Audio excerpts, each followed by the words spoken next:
¿Cómo no iba a saberlo? Yo estuve en el lugar del incidente.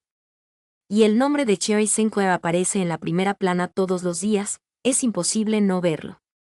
Eason dobló el periódico con una expresión de fastidio. Marcel, su superior, negó con la cabeza. ¿Por qué estás tan empecinado con esta investigación?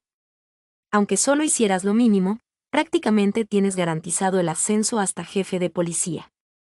El padre de Eason, el duque de Lancaster, siempre había desaprobado su decisión de renunciar a su título nobiliario y convertirse en policía. Pero su sangre noble no desapareció por eso, y su ascenso meteórico dentro de la fuerza ya se daba por hecho. Así que no empieces a generar problemas metiéndote con los Sinclair. Las palabras de Marcel eran una advertencia. Enfrentarse a la familia Sinclair no era poca cosa. No me metí en la fuerza para ser jefe. Si me importara el estatus, habría heredado el título de los Lancaster. Eason era un hombre profundamente comprometido con su deber como oficial. Y en muchos sentidos, era una rareza. Renunciar a un título de duque para ser policía era una cosa, comportarse sin el más mínimo refinamiento esperado de un noble de alto rango, era otra. Aún así, pese a su actitud arrogante y ruda, nadie dudaba de su capacidad. Un genio tanto en esgrima como en puntería. Ese era el apodo que había ganado durante su paso por el colegio Lowbridge Benton, la Academia Real de Graydon. Pero lo importante, jefe, ¿vio la edición de hoy del Benton Times? Ni una palabra sobre el monstruo. Marcel suspiró y se frotó las sienes. Las altas esferas nos ordenaron evitar el pánico hasta tener todos los datos. No te metas demasiado. Eason consideró investigar quiénes exactamente habían dado esa orden. Pero ya tenía una idea bastante clara. La respuesta le parecía obvia, incluso antes de empezar a buscar. Entonces Marcel señaló el objeto que Eason tenía en la mano. Por cierto, ¿qué es ese prendedor? Eason bajó la vista hacia el objeto en su palma. Era un prendedor ornamentado, decorado con una gema rubelita rodeada de flores doradas. Hubo una mujer que mató al monstruo con un hacha. Eason estaba seguro de que era una mujer. Su voz, clara y brillante, como canicas rodando sobre el piso, había sido inconfundiblemente femenina. Y después estaban sus ojos. Llevaba una máscara, así que lo único visible eran sus ojos. Ojos dorados, tan brillantes que parecían oro fundido, que habían quedado grabados en su memoria. ¿Mató a ese monstruo con un hacha? ¿Viste el tamaño que tenía? Es extraño. Yo también lo pensé. Mi hermana lo vio con sus propios ojos. No es algo que ni siquiera un hombre adulto pudiera lograr, y sin embargo, esa mujer lo hizo sola. Una mujer. ¡Qué raro! Mientras Marcel fruncía el ceño, Eason alzó el prendedor en su mano. CS.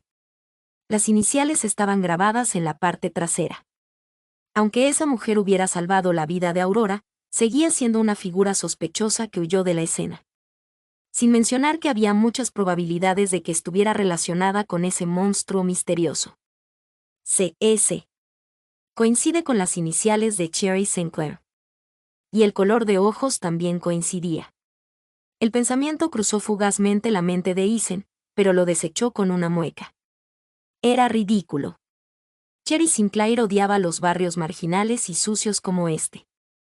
Y no era precisamente atlética. Le entregó su periódico a un oficial cercano y salió del patio de la mansión. Marcel lo llamó. ¿A dónde vas ahora? Recibí un informe sobre un gran cargamento de armas ilegales contrabandeadas desde el reino de Brigwood. Gracias a ti, parece que ya no tengo nada que hacer acá, así que voy a revisar eso. ¿Quién hizo el informe? Eason sacó una barra de chocolate del bolsillo, la desenvolvió y se metió un trozo en la boca antes de responder. Eso es lo que estoy por averiguar. Ya vuelvo. A pesar de su actitud casual, Eason le hizo un saludo militar formal a Marcel antes de retirarse. Benton, Westmore, Ondorf y después Quintme. Había 4 paradas desde la estación central de Benton hasta Quintme. Desde allí, era un corto viaje en carruaje hacia las montañas para llegar a Brunel. ¿Ni autos ni tranvías? Eso me hizo dar cuenta de lo refinada y cómoda que había sido mi vida en la capital. Aún así, Lo mejor de los trenes era lo fácil que hacían viajar. Salí por la mañana y llegué a la tarde. Por fin llegué. Brunel, el pueblo donde construiría mi refugio. Me cubrí los ojos con la mano y levanté la vista. En lo alto de una colina al borde del pueblo, se alzaba una mansión aislada como si fuera una fortaleza. Era la única mansión mencionada en la novela como el escondite de Vanilla. La verdad, estaba tan rodeada de árboles densos que lo único visible al principio era su chimenea. Parecía sacada de una película de terror estadounidense, una mansión lúgubre y ominosa. Con razón se supone que acá aparecen monstruos. Tragué saliva. El lugar casi parecía irradiar aire frío. Planeaba comprar la mansión después de que el jefe del pueblo me presentara a su dueña, Vanilla. Así que Vanilla era la propietaria. Como dije antes, la mansión estaba en una posición estratégica, en la colina, con el pueblo abajo y montañas llenas de recursos detrás. A pesar de ser un pueblo pequeño, Brunel tenía todo lo necesario para sobrevivir: una tienda de comestibles, una tienda general, una clínica médica, una armería, un restaurante y hasta una posada. Todo el pueblo podía convertirse fácilmente en un campamento de supervivencia. Si tan solo pudiera comprar el pueblo entero, claro que sabía que eso era imposible. Hay cosas que el dinero no puede comprar. Después de darle una vuelta completa a la mansión, decidí esperar a Vanilla para hablar sobre la compra. Pero incluso después de esperar un buen rato, Vanilla no apareció. Preguntando, me enteré de que se había ido por el día y no volvería hasta mañana. Mal comienzo, ¿va a pasar algo malo mañana? Sacudí la incomodidad de encima y no tuve más opción que pasar la noche en la posada del pueblo. Esa noche, en Benten, Isen agarró del cuello a un hombre desesperado acorralado en un callejón sin salida. Luego, sacó una porra de su cinturón y la blandió. ¡Tud! ¡Ah! El hombre cayó al suelo con un quejido. Isen, agotado, se frotó la cara antes de sentarse sobre la espalda del hombre. Oye, ¿sabes siquiera quién soy?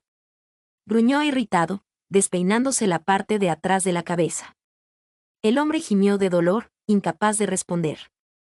Isen sacó un revólver de su bolsillo y abrió el cilindro. 3 de las 6 recámaras estaban cargadas. Sacó algunas balas y empezó a llenar los espacios vacíos. Se supone que ni siquiera tendría que estar lidiando con basuras como tú. ¿Y eso qué significa? Que estás jodido. Las palabras duras que salían de la boca de Isen chocaban con su aspecto elegante y caballeroso. El hombre que acababa de arrestar había sido atrapado infraganti intentando reunirse con un traficante de armas ilegales. Habla. La mayoría de las armas que entraron desde el reino de Brigwood van a parar a un pueblo perdido, ¿no? ¿A cuál? En Graydon era ilegal que los civiles poseyeran armas de fuego. Para Isen, el caso valía completamente la pena. Giró el cilindro del revólver con un clic. El sonido hizo que el hombre sollozara del miedo. No lo sé. Solo entrego los paquetes. Soy un simple mensajero. ¿Y esperas que te crea? Te agarramos con las manos en la masa, imbécil. Isen le dio un golpecito en la cabeza con el cañón del revólver. El hombre se estremeció, su cuello estaba empapado de sudor. Ya confirmé la implicación de Garrison Howard. ¿Esto es cosa de los Sinclair? Respondí. El apellido Sinclair tenía tanto peso en Graydon como el de los Lancaster. Si alguien tenía el poder para traficar armas, eran los Sinclair, suponiendo que tuvieran la intención. Isen le había dicho a Marcel que actuaba por un dato, pero lo había visto con sus propios ojos. Recientemente, José, un traficante de armas ilegales de Brigwood al que Isen estaba vigilando, se había reunido en secreto con Harrison Howard. No tenía pruebas sólidas, pero su instinto le gritaba que estaba en lo cierto. Y Cherry Sinclair está esquivando mis llamadas. Cherry lo estaba evitando deliberadamente. Sabía algo. Tenía que saberlo. La heredera Sinclair saca de golpe un préstamo de 100 millones de oro y desaparece. ¿Está todo conectado? El hombre gimió de dolor pero no dijo una palabra. Isen sacó una libreta de su uniforme. Pegado a una página había un recorte de periódico. Mostraba a una mujer de ojos dorados y rizos color cereza, con un sombrerito coqueto y una sonrisa deslumbrante.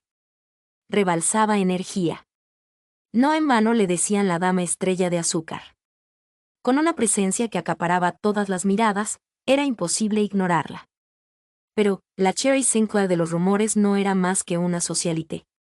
Una mujer que amaba las fiestas extravagantes, gastaba como si nada, y siempre estaba envuelta en escándalos, una chismosa mimada. También se decía que era indecisa e incompetente, nada adecuada para liderar la familia Sinclair. Era exactamente el tipo de persona que Eisen más detestaba. Y ahora parecía estar relacionada con tráfico ilegal de armas. Cherry Sinclair, Eisen odiaba cuando las cosas no salían como planeaba. También odiaba dejar preguntas sin respuesta. El incidente del monstruo. Este caso de contrabando. Ambos eran cabos sueltos que no podía ignorar. Pero el jefe de policía ya estaba tratando de enterrar el caso, sospechando que Harrison, y por extensión, la familia Sinclair, estaba involucrado. Tiene sentido. Fue el dinero de los Sinclair lo que lo puso en ese cargo. Cherry Sinclair era un problema. Y Eisen era el tipo de hombre que necesitaba arrastrar sus problemas a la luz y examinarlos de cerca. La mirada fría de Eisen volvió al hombre debajo de él. Se me acaba de ocurrir algo divertido.